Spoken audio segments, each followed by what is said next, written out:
பெண்களுக்கு நாணம் வரும், இது இயல்பு. ஆண்களுக்கு நாணம் வருமா? ஆண்களுக்கும் நாணம் வர வைத்த, ஆண்களையும் வெட்கப்பட வைத்த ஒரு சூழ்நிலையை ஒரு குறுந்தொகை பாடல் விளக்குது. அது என்ன அப்படிங்கிறது இந்த பதிவில் நம்ம தெரிஞ்சுக்கலாம். சங்ககால தமிழர்களின் காதல் வாழ்க்கை சுவாரஸ்யமானது. இங்கேயும் அதே சம்பவம் தான். ஒரு காதலனுக்கு, அதாவது ஒரு பையனுக்கு ஒரு பொண்ணு மேலே ரொம்ப தீரா காதல். அவளுடைய அறிவையும் அழகையும் பார்த்து இந்த பொண்ணு எனக்கு மனைவியாக வந்தா அப்படின்னா என்னுடைய வாழ்க்கை மிகவும் சந்தோஷமாக இருக்கும் அப்படின்னு நினச்சிட்டு அந்த பொண்ணுக்கு தகவல் சொல்லி விடுறான். அந்த பொண்ணுக்குமே இந்த பையனை ரொம்ப பிடிச்சி போச்சு. சரி, 2 பேருமே காதல் வாழ்க்கையில் இருக்கிறாங்க. அடுத்த கட்டம் கல்யாணம். ஆனால் அந்த திருமணத்துக்கு அந்த பொண்ணுடைய வீட்டில் எதிர்ப்பு சொல்கிறாங்க. இந்த பையனை நீ திருமணம் செஞ்சுக்கிற கூடாது, இந்த காதல் எங்களுக்கு பிடிக்கல, அதனால நீ வீட்டில் தான் இருக்கணும், வெளியில் எங்கேயும் போகக்கூடாது அப்படின்னு சொல்லி அந்த பொண்ணை ஹவுஸ் அரெஸ்ட் பண்ணிடுறாங்களாம். அப்போ இந்த தகவலை தோழி மூலமாக தெரிஞ்சுக்கிட்டு அந்த காதலனுக்கு ரொம்பவுமே வருத்தம்.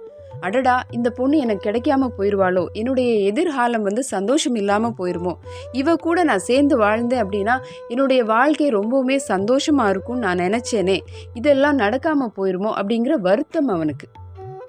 அப்போ இதிலிருந்து வெற்றி பெறதுக்காக, தன்னுடைய காதல் வாழ்க்கையை ஜெயிச்சு கல்யாணம் பண்ணிக்கிறதுக்காக என்ன செய்யலாம் அப்படின்னு யோசிச்சிருக்கான் அவன். என்ன செய்யலான்னு அவன் யோசிச்சப்போ அவனுக்கு கிடைச்ச ஒரு டெக்னிக், ஒரு ஐடியா என்ன தெரியுமா? மடல் ஏறுதல்.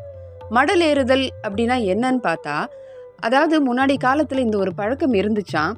ஒரு பொண்ணு ஒரு பையனை வேணான்னு சொல்லிட்டாலோ, இல்லை அந்த பொண்ணோட பெற்றோர்கள் வேண்டாம் அப்படின்னு சொல்லிட்டாலோ, அந்த பையன் என்ன செய்வானா, பனைமர கிளைகளால் செய்யப்பட்ட ஒரு குதிரை மேலே உட்காந்து ஊரை சுற்றி வருவானா. இந்த சம்பவத்துக்கு தான் மடல் ஏறுதல் அப்படின்னு பேர்.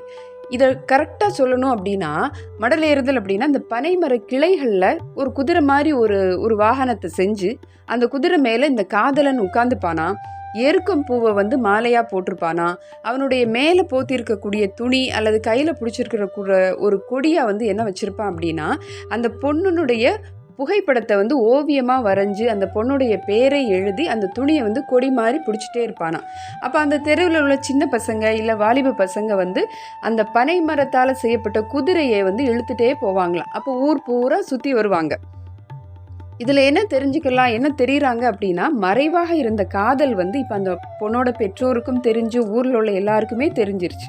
அப்போ ஊர் பெரியவங்கள் என்ன செய்வாங்க, சரி இந்த பையன் என்ன ஏது, இவன் எதனால் இப்படி பண்ணுறான் அப்படின்னு சொல்லி விசாரிப்பாங்க. இன்னொரு சைடில் அந்த பொண்ணுடைய பெற்றோர்களுமே யோசிப்பாங்க, சரி இந்த பையன் இவ்வளோ மெனக்கிடுறானே, இவன் நல்லவனான்னு தெரிஞ்சுக்கலாம், அடுத்து என்ன செய்யலான்னு யோசிப்போம் அப்படின்னு சொல்லி ஊர் பெரியவர்கள் பெற்றோர் எல்லாருமே சேர்ந்து இவன் நல்லவன் அப்படின்னு தெரிஞ்சதுக்கப்புறம் திருமணம் செய்து வைக்கக்கூடிய வாய்ப்பும் கிடைக்கும்.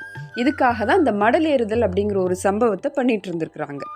அப்போ இந்த மடலேறுதல் அப்படிங்கிறது அவ்வளோ ஈஸியான ஒரு விஷயம் இல்லை, வெட்கப்பட வேண்டிய ஒரு விஷயம். ஆனால் அப்படி வெட்கப்படக்கூடிய அந்த ஒரு நாணத்தகுந்த செயலையே கொஞ்சம் கூட கூச்சம் இல்லாமல் அந்த பொண்ணுக்காக எல்லார் முன்னாடியும் செஞ்சு மடலேறி அந்த பொண்ணை திருமணம் செஞ்சுக்கிறான் அந்த காதலன்.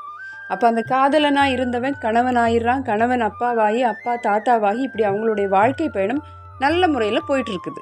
அப்போ இப்படி நல்ல முறையில் போயிட்டு இருக்கிறப்போ திடீர்னு ஒரு நாள் அந்த கணவனுக்கு, அந்த காதலனுக்கு, அந்த அப்பாவுக்கு தாத்தாவுக்கு ஒரு எண்ணம் வருது. என்ன வருது அப்படின்னா, எல்லாருமே அவர் தெருவில் நடந்து போகிறப்ப பேசிக்கிறாங்களாம். என்ன பேசுகிறாங்க அப்படின்னா, நல்லோள் கணவன் இவனென பல்லோர் கூற யாம் நாணுகம் சிறிதே. அதாவது ரொம்ப அழகான அறிவான ஒரு பொண்ணுடைய கணவன் இவர், அந்த பொண்ணை திருமணம் பண்ணிக்கிறதுக்காக இவர் என்னென்ன வேலைகள்லாம் செஞ்சார், எவ்வளோ மெனக்கெட்டார் அப்படின்னு எல்லாருமே பேசிக்கிறப்போ இவருக்கு கொஞ்சமாக வெட்கம் வருதான். அதாவது மடலேறக்கூடிய நாணத்தகுந்த செயல் செய்கிறப்போ எனக்கு வெட்கம் வரல, நான் கொஞ்சம் கூட கூச்சப்படலை.